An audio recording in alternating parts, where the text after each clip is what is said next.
BSNL गोटे government fibre company. BSNL direct connect देई न थाए, थर्ड पार्टी द्वारा बीएसएनएल ब्रॉडबैंड कनेक्शन देई थाए। बीएसएनएल रो बहुत सस्ता प्लान रही जहाँ जियो और एयरटेल भली बड़ बड़ कंपनी मानकरे ताहा देखा जाई न थाए।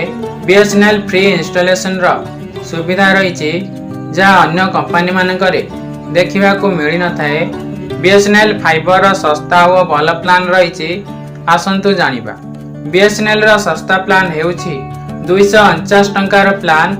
एई प्लान रे 25 एमबीपीएस स्पीड रही और 10 जीबी डाटा देउछि जहाँ एक मास पई।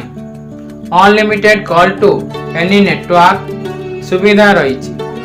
299 एई प्लान रो 25 एमबीपीएस स्पीड रहिबो और एक मास पई 20 जीबी डाटा रही। Unlimited call to any network रो सुविधा रही।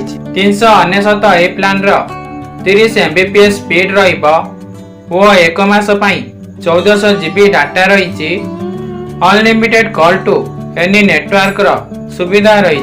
एई प्लान गुड़िक रूरल ग्राहक मानक पई रही। 449 प्लान रो 60 एमबीपीएस स्पीड रहिबो और एक मास पई 3300 जीबी डाटा रही। Unlimited call to any network रो सुविधा रही। 599 ए प्लान रो 100 एमबीपीएस स्पीड रहिबो और एक मास पई 4000 जीबी डाटा रही। Unlimited call to any network रो सुविधा रही। एई प्लान रे OTT Disney Hotstar super plan रो सुविधा रही।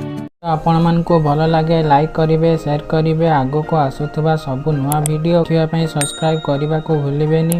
सांगरे थिया बेल आइकन को प्रेस करिवे। मु जते बेले नुआ वीडियो को अपलोड करिवे सर्वप्रथम आपन को नोटिफिकेशन मिल जिवो। रहिली नमस्कार।